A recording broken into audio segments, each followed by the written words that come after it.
We're talking today with Dr. Raul Benitez Manaut of the National Autonomous University, UNAM, of Mexico City.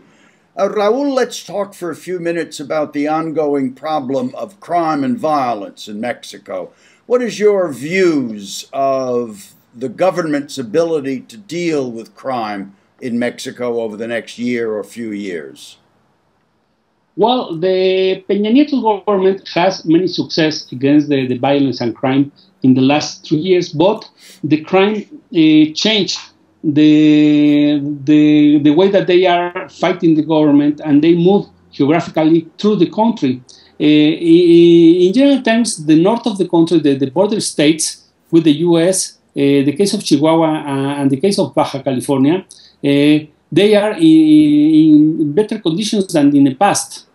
But the violence, the drug trafficking violence, goes to other states as Michoacán and Tamaulipas. This is very important because many of the oil companies are trying to work in Tamaulipas in the coming years, and the government needs to control the violence in that state. Also, the president has many problems with the unions, the teachers' unions, because they are becoming a very radical movement, and they are trying to organize alliances with radical movements, peasants' radical movements in some states, in Oaxaca and the state of Guerrero.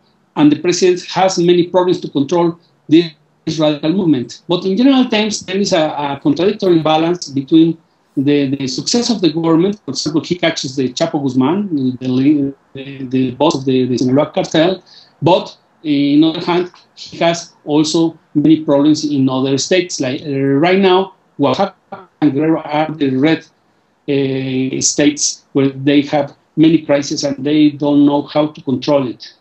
Raul, in the foreign press, that is the press outside of Mexico, when reporting on crime and violence in Mexico, is concerned principally with what's called organized crime, particularly as related to the drug traffic into the United States.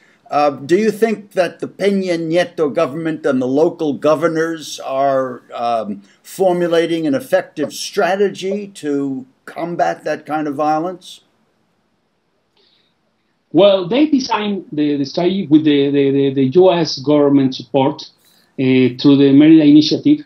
The principal strategy is to catch the most important leaders of the criminal organizations. And with this, the problem is if you catch the leader, the organizations are fragmented, and this causes the movement to other states. And the problem right now is that we have other new cartels, as the Jalisco Nueva Generación cartel in the state of Jalisco. And Jalisco in the past, it was a peaceful state. In the last 15 years was a very peaceful state and very important state for the country. And right now, the new cartel is located in Jalisco because the strategy designed by the U.S. and the Mexican high-top officials, the military and the police officials, only are going to destroy the bosses of the cartel, to control the money of the cartels, but the effect is against the population and create new violence territories for the cartels. And they don't find how to control this secondary effect of the strategy. Right. So in your opinion, the initial strategy of the Merida plan, as it is called, has not been entirely successful. Yes, it's not entirely successful.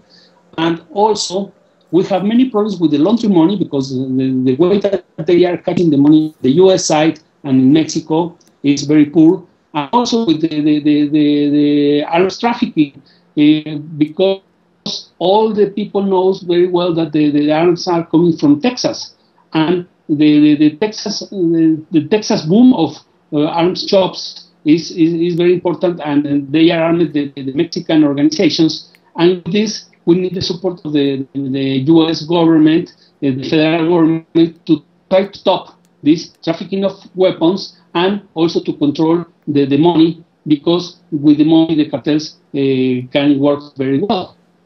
Right. Following the money seems to be the key, not just for crime and violence in Mexico, but at least from our perspective in the United States, the issue of how to deal with terrorists and so on. Following the money seems to be a very useful strategy.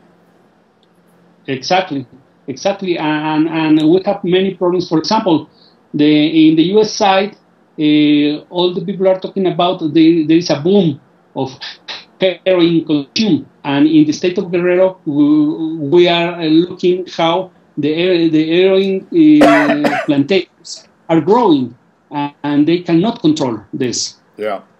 Well, let's hope that in the future the various governors and the president can coordinate their efforts to try and contain the level of violence. Dr. Benitez, thank you very much.